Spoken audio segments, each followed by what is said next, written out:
Assalamualaikum warahmatullahi wabarakatuh. Alhamdulillah wassalatu wassalamu ala rasulillah la haula wa la quwata illa billah. Sahabat sekalian, kita berjumpa lagi dalam program Cangkir Tasawuf episode yang ke-151. Hari ini kita akan mengangkat sebuah pertanyaan dalam forum kita. Ada sebuah pertanyaan yang sangat menarik dan sedang menjadi kontroversi, sudah lama kontroversinya, tetapi masih banyak yang mempertanyakan tentang hal itu. Yaitu, ada yang bertanya begini, apakah ketika seorang wanita mengalami haid atau menstruasi, dia diperbolehkan untuk membaca Al-Quran, memegang Al-Quran, ataukah diharamkan?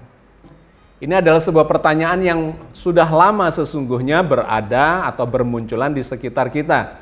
Tetapi masih belum ada jawaban yang memuaskan karena memang terjadi kontroversi dua pendapat. Sebagian mengatakan bahwa dilarang untuk menyentuh Al-Quran dan membaca Al-Quran. Tetapi yang lain mengatakan diperbolehkan. Nah, bagaimana landasan dalil dari keduanya? Hari ini akan menjadi kajian kita bersama. Kedua belah pihak yang melarang maupun yang membolehkan mendasarkan pendapatnya kepada dalil-dalil di dalam hadis maupun di dalam Al-Quran. Mari kita mencoba untuk membahasnya, mengkajinya secara komprehensif, secara holistik, sehingga kita bisa mendapatkan gambaran yang jelas, yang gamblang untuk kita jadikan pedoman. Apa yang harus kita lakukan terkait dengan hal ini. Kita mulai dengan yang melarang, ya, pendapat yang melarang untuk menyentuh dan membaca Al-Quran itu. Didasarkan pada hadis terlebih dahulu.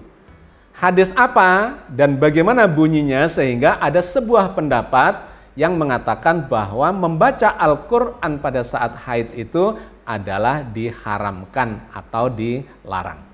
Ada sejumlah hadis yang memiliki redaksi sedikit berbeda diriwayatkan oleh Imam Tirmidzi, Imam Daruqutni, dan Ibnu Majah.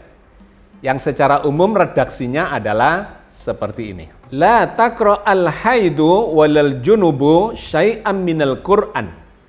Rasulullah berkata, wanita haid dan orang-orang yang junub tidak diperbolehkan membaca Al-Quran meskipun satu ayat. Hadis ini diambil sebagai rujukan karena diriwayatkan oleh beberapa periwayat. Oleh Imam Tirmidzi, Imam Daruqutni, dan Imam Ibnu Majah. Karena itu ada yang mengatakan bahwa hadis ini cukup kuat karena diriwayatkan oleh sejumlah periwayat yang berbeda. Meskipun belum berada pada tingkat mutawatir. Kenapa? Karena ternyata Imam Bukhari justru mengatakan hadis ini lemah. Ada sejumlah kelemahan di dalam hadis ini, sehingga terjadilah perbedaan pendapat, di mana Imam Bukhari kemudian mengambil hadis yang berbeda yang diriwayatkan melalui Siti Aisyah dan juga diriwayatkan oleh Imam Baihaqi.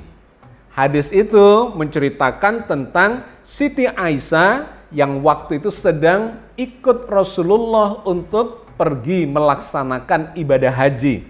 Tetapi pada saat ibadah haji atau waktunya ibadah haji itu di hari nahar dan hari tasyrik, beliau, Siti Aisyah, sedang mengalami haid, sedang menstruasi. Beliau menangis dan mengadu kepada Rasulullah. Bagaimana ini? Apakah diperbolehkan untuk tetap menjalankan ibadah haji itu?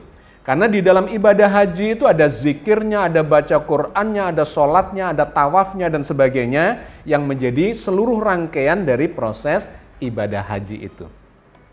Nah, digambarkan oleh Imam Bukhari, Rasulullah kemudian berkata kepada Siti Aisyah, Inna hadha syai'un katabahullahu azza wa jalla ala banati Adam, faf'ali ma yaf'alul hajju, ghaira an la tatufi bil baiti hatta tadahuri. Haid itu adalah ketentuan dari Allah Azza wa Jalla untuk kaum perempuan. Lakukanlah apa saja yang dilakukan oleh jamaah haji yang lain selain tawaf, kecuali jika kamu telah bersuci. Hadis ini menggambarkan bahwa Rasulullah mengizinkan Siti Aisyah untuk melakukan seluruh rangkaian peribadatan haji itu kecuali tawaf. Jadi dimulai dari saat misalnya wukuf di Arafah tetap dijalankan, lempar jumroh tetap dijalankan dengan bacaan-bacaan doanya, zikirnya, termasuk adalah kalimat-kalimat Al-Quran yang dilantunkan sampai kepada sa'i dan kemudian tahallul, kecuali tawaf. Hadis ini digunakan oleh para ulama, sebagian ulama untuk menyimpulkan bahwa sesungguhnya membaca doa, berzikir, dan membaca Al-Quran itu diperbolehkan berbasis pada hadis ini, di mana Rasulullah membolehkan semua ritual haji dengan segala macam bacaannya itu kecuali melakukan tawaf. Itulah hadis-hadis yang dijadikan sumber kontroversi itu. Ada yang melarang dan ada yang membolehkan. Nah, yang menarik ternyata ketika mengambil dalil Al-Quran juga ada yang berpendapat bahwa ada yang melarang dan kemudian ada yang membolehkan. Mari kita lihat kenapa ada yang melarang seseorang wanita yang haid untuk membaca Al-Quran dengan berdasarkan pada dalil-dalil di dalam Al-Quran itu sendiri. Ada beberapa ayat yang ingin saya sampaikan kepada sahabat sekalian. Yang pertama adalah dalam surat Al-Baqarah ayat 222. Wa yas'alunaka 'anil mahid qul huwa adzan fa'tazilun nisaa fil mahid wa la taqrabuhunna hatta yatahhurn fa idza tatahharna fatuhunna min haitsu amarakumullah innallaha yuhibbut tawwabina wa yuhibbul mutatahhirin. Mereka bertanya kepadamu tentang haid. Katakanlah haid itu adalah sesuatu yang kotor. Oleh sebab itu jauhilah istri pada waktu haid. Dan janganlah kamu mendekati mereka sebelum mereka suci. Apabila mereka telah suci, maka campurilah mereka itu sesuai dengan ketentuan yang diperintahkan Allah kepadamu. Sesungguhnya Allah menyukai orang-orang yang bertaubat dan menyukai orang-orang yang menyucikan diri. Ayat ini dijadikan bagian dari dalil untuk memberikan kesimpulan bahwa haid itu adalah darah kotor. Karena itu jauhilah istri, jangan dicampuri. Tetapi sebenarnya ayat ini tidak bercerita terkait dengan bacaan Al-Quran. Hanya dicoba dihubungkan karena sedang haid dan itu berarti najis, itu adalah darah kotor, maka jangan menyentuh Al-Quran, apalagi membacanya. Ya, jadi ini dijadikan salah satu dari bagian dalil untuk melarang seorang wanita yang sedang haid menyentuh Al-Quran dan apalagi kemudian membacanya. Satu. Yang kedua adalah surat An-Nisa ayat 43 yang juga menggambarkan seseorang yang sedang haid dikaitkan dengan kondisi junub, ya, dikiaskan sedang berhadas besar. Karena orang yang haid, ya, wanita yang haid, untuk kembali suci dia harus mandi besar. Nah, ayat ini di dalam surat An-Nisa 43 ini menggambarkan kaitannya dengan sholat. Dilarang untuk sholat. Ya ayyuhalladzina amanu la taqrabus salata wa antum sukara hatta ta'lamu ma taquluna wala junuban illa abiri sabilin hatta taghtasilu. Wahai orang-orang yang beriman, janganlah kamu sholat sedang kamu dalam keadaan mabuk, sehingga kamu mengerti apa yang kamu ucapkan. Jangan pula ke tempat sholat sedang kamu dalam keadaan junub, terkecuali sekedar berlalu saja hingga kamu mandi. Jadi ayat ini sesungguhnya bercerita tentang kondisi junub. Tidak boleh melakukan sholat, bahkan jangan mendekati ke tempat sholat. Kecuali hanya lewat, kecuali juga sudah bersuci dengan cara mandi. Nah, wanita yang sedang haid itu untuk bersucinya juga adalah dengan cara mandi besar itu. Maka disetarakan, ya, dikiaskan, dikaitkan bahwa kondisi haid juga dilarang untuk melakukan sholat. Dan kemudian termasuk karena sholat itu ada bacaan-bacaan Al-Quran, dilarang untuk membaca ayat Al-Quran. Dan kemudian yang lebih eksplisit lagi adalah dalil yang diambil dari surat Al-Waqiah ayat 79. La yamassuhu illal mutahharun. Tidak menyentuhnya Al-Quran itu kecuali orang-orang yang disucikan. Nah, ayat ini memang memiliki ungkapan yang secara harfiah, secara letterlek. La yamassuhu illal mutahharun. Dan tidak menyentuh Quran itu kecuali orang-orang yang mutahharun, yang suci, yang disucikan. Maka ayat ini digunakan sebagai dalil yang menurut mereka adalah eksplisit bahwa dilarang menyentuh Al-Quran pada orang-orang yang tidak sedang suci kondisinya, termasuk adalah orang-orang yang sedang mengalami haid dan junub itu. Nah, sahabat sekalian, ini adalah rangkaian ayat-ayat yang dijadikan dalil oleh sebagian ulama yang melarang untuk menyentuh apalagi membaca Al-Quran. Tetapi terkait dengan pelarangan untuk menyentuh Al-Quran itu terjadi kontroversi di kalangan ulama-ulama yang melarang. Artinya ada tingkatannya. Ada yang mengatakan bahwa yang dilarang menyentuh Al-Quran itu adalah mushaf Al-Quran yang tidak ada terjemahannya. Kitab yang tulisannya adalah sepenuhnya tulisan hijaiyah, tulisan Arabik Al-Quran. Tetapi kalau yang ada terjemahannya katanya diperbolehkan karena itu bukan termasuk golongan Al-Quran yang dimaksudkan oleh ayat ini. Jadi ada kontroversi. Dan kemudian ada pendapat lagi yang mengatakan bahwa asalkan tidak menyentuh secara langsung dengan kulitnya katanya, misalnya menggunakan sarung tangan katanya, maka diperbolehkan untuk menyentuh Al-Quran itu. Ditambah lagi di era modern ini ada pendapat yang mengatakan kalau Quran yang dibaca itu adalah Quran digital yang ada di komputer atau ada di handphone kita, maka itu diperbolehkan. Jadi di kelompok yang pertama terkait dengan pelarangan itu sudah terjadi kontroversi. Nah, kita coba mengambil atau melihat di bagian yang lain atau di kelompok yang lain yang membolehkan. Apa pendapat para ulama yang membolehkan untuk menyentuh dan membaca Al-Quran itu? Ada sejumlah argumentasi yang digunakan atau dijadikan dalil untuk menyimpulkan bahwa seseorang yang haid itu tetap boleh menyentuh Al-Quran dan kemudian membaca Al-Quran. Yang pertama, argumentasinya adalah di dalam Al-Quran sesungguhnya tidak ada kalimat yang eksplisit yang melarang seseorang wanita yang sedang haid atau menstruasi untuk menyentuh Al-Quran atau apalagi membacanya. Sehingga karena tidak ada yang eksplisit, maka itu kontroversial atau debatable, ya, bisa diperdebatkan. Satu. Yang kedua, terkait dengan surat Al-Baqarah ayat 222 tadi yang sudah kita bahas dan itu dijadikan sebagai dalil untuk melarang, sesungguhnya di situ tidak dikaitkan dengan membaca Al-Qur'an. Cuma menggambarkan bahwa seorang wanita yang sedang haid itu sedang mengeluarkan darah yang najiskan, dianggap kotor. Dan suaminya tidak diperbolehkan, diharamkan untuk mencampurinya dikarenakan sedang haid itu. Jadi tidak ada kaitannya dengan menyentuh Al-Quran ataupun membaca, ya, apalagi membaca. Tidak secara langsung eksplisit terkait dengan itu sehingga menurut kelompok yang kedua ini tidak bisa dijadikan dalil untuk melarang wanita yang sedang haid membaca atau menyentuh Al-Quran.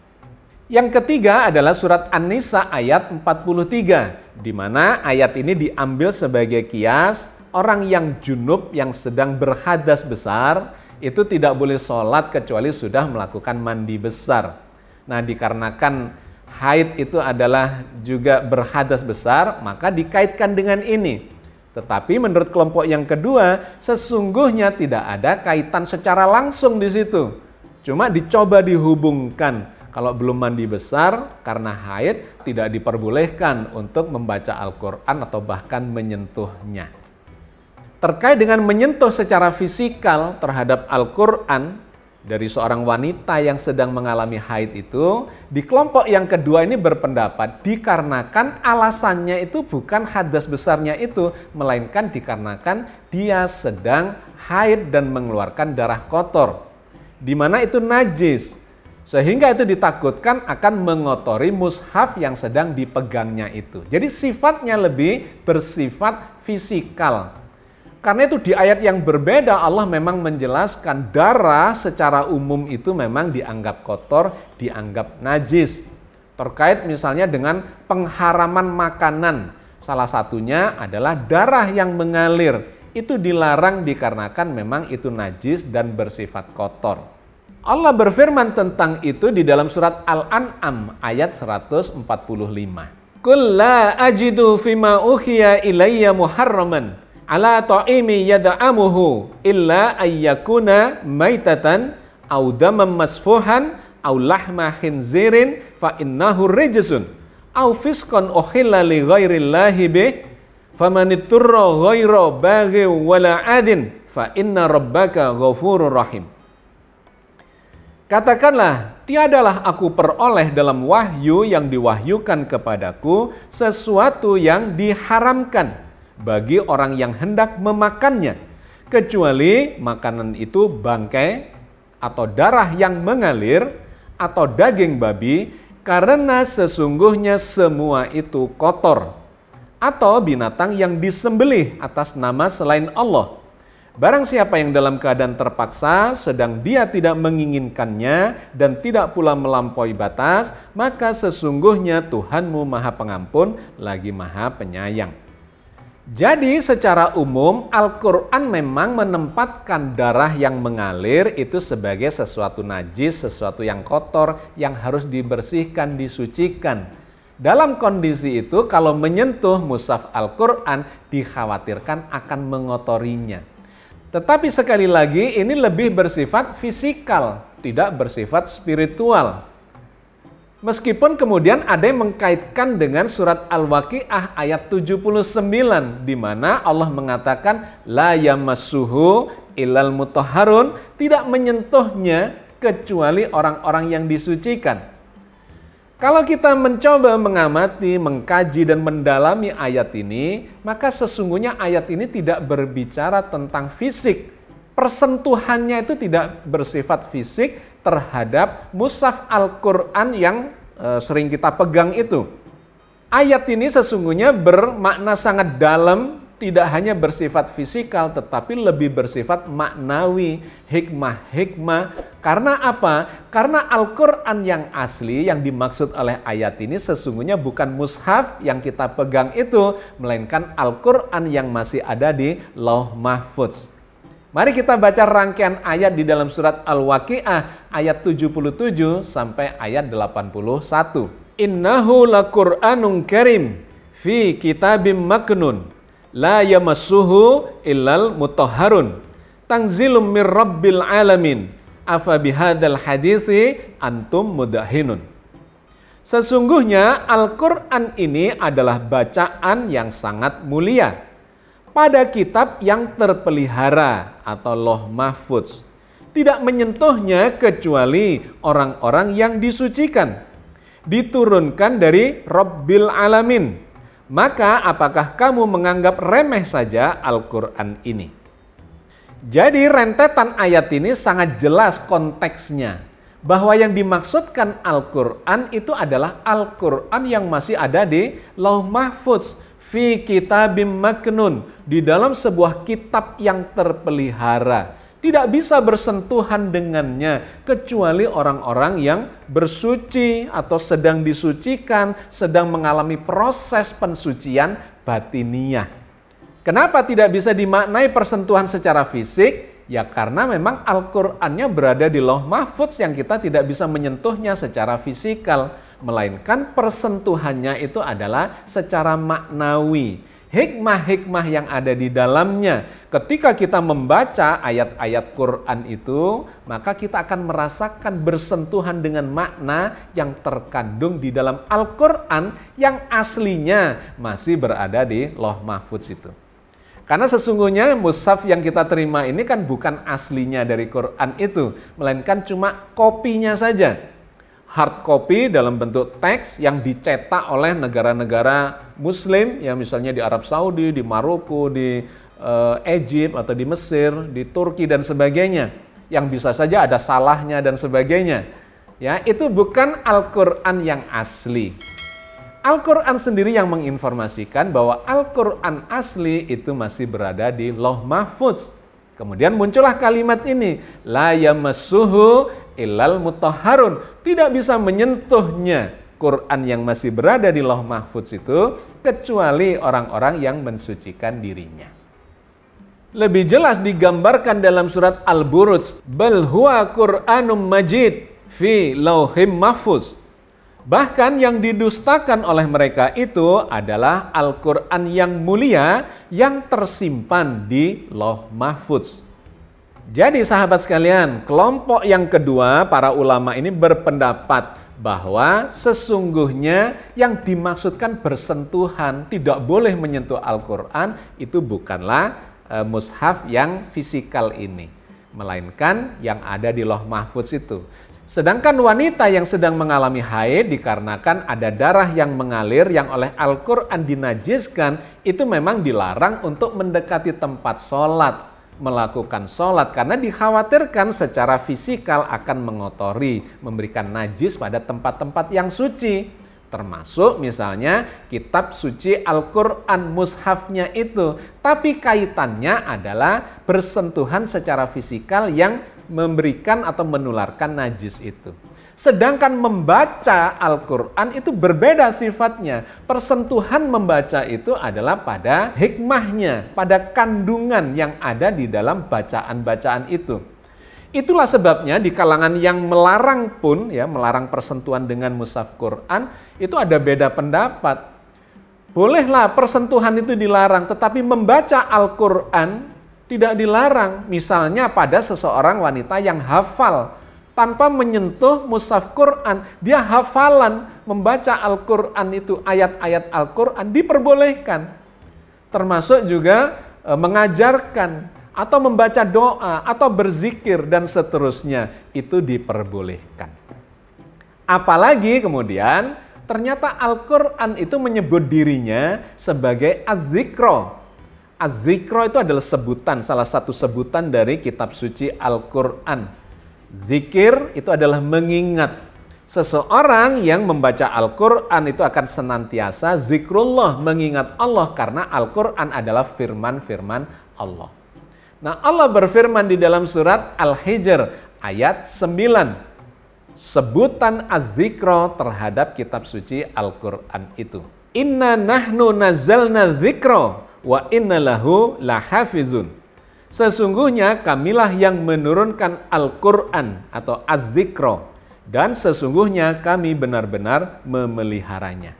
Maka karena Al-Quran ini adalah az-zikro, dan ternyata di ayat yang berbeda Allah mengatakan, lakukanlah zikir mengingat Allah itu sebanyak-banyaknya. Maka ini menjadi bagian yang penting, memberikan gambaran kepada kita, sumber hukum kepada kita, bahwa membaca Al-Quran itu memang harus dilakukan sebanyak-banyaknya, tidak terbatasi oleh kondisi fisik. Allah berfirman misalnya di dalam surat Al-Ahzab ayat 41. Ya ayyuhalladzina amanu dzkurullaha dzikran katsira. Wahai orang-orang yang beriman, berzikirlah kepada Allah dengan zikir yang sebanyak-banyaknya. Berzikirlah sebanyak-banyaknya, kata ayat ini, kepada Allah. Udzkurullaha dzikran katsira. Berzikir kepada Allah sebanyak-banyaknya, dan zikir kepada Allah sebanyak-banyaknya itu terwakili oleh membaca ayat-ayat Al-Quran itu, karena itu adalah firman Allah. Di ayat yang berbeda lagi digambarkan bahwa zikir itu dilakukan sepanjang aktivitasnya. Apapun aktivitas yang dilakukan, dalam keadaan berdiri, dalam keadaan duduk, dalam keadaan berbaring, diperintahkan untuk senantiasa berzikir, ingat kepada Allah. Misalnya difirmankan Allah dalam surat Ali Imran ayat 191. Alladzina yadhkurunallaha qiyaman wa qu'udan wa ala junubihim. Yaitu orang-orang yang berzikir kepada Allah dalam keadaan berdiri, dalam keadaan duduk, maupun dalam keadaan berbaring. Oke sahabat sekalian, jadi apa kesimpulannya? Kita sudah mendapatkan gambaran, dalil-dalil, argumentasi-argumentasi terkait dengan pelarangan membaca Al-Quran dan pembolehan membaca Al-Quran. Maka kita akan mendapatkan kesimpulan yang lebih berbobot, itu adalah pada kelompok yang kedua, yang membolehkan kita untuk membaca Al-Quran. Kalau terkait dengan persentuhan dengan mushaf, itu boleh jadi dikarenakan misalnya sedang haid dan kemudian dikhawatirkan mengotori itu dilarang bersentuhan. Tetapi itu bukan berarti dilarang untuk membaca isi Al-Quran. Termasuk ketika seseorang itu hafiz atau hafizoh yang dia sudah hafal, silahkan saja membaca. Karena membaca Al-Quran itu adalah zikrullah. Langsung membaca kalimat-kalimat firman-firman Allah. Dan berzikir itu diperintahkan dilakukan sebanyak-banyaknya. Bahkan dalam keadaan berdiri, dalam keadaan duduk, dalam keadaan berbaring. Diperintahkan oleh Allah untuk senantiasa mengingatnya. Berinteraksi dengan Allah. Supaya apa? Supaya kapanpun kita kembali kepada Allah dalam keadaan berzikir kepadanya. Itulah yang disebut sebagai husnul khotimah. Jangan sampai pada saat seseorang itu meninggal dalam keadaan su'ul khotimah. Tidak sedang ingat Allah. Ya. Jauh dari Allah. Dikarenakan dilarang untuk membaca firman-firman Allah. Dilarang berzikir kepadanya. Dilarang untuk berdoa kepadanya. Bukan. Allah justru yang memerintahkan kepada kita dalam keadaan apapun, kita senantiasa ingat dengan Allah Azza wa Jalla. Saya kira kita cukupkan kajian kita sampai di sini. Mudah-mudahan Allah senantiasa membimbing kita di atas jalan yang diridhoinya dan kapanpun kita kembali kepadanya dalam keadaan yang husnul khotimah. Amin ya rabbal alamin. Assalamualaikum warahmatullahi wabarakatuh.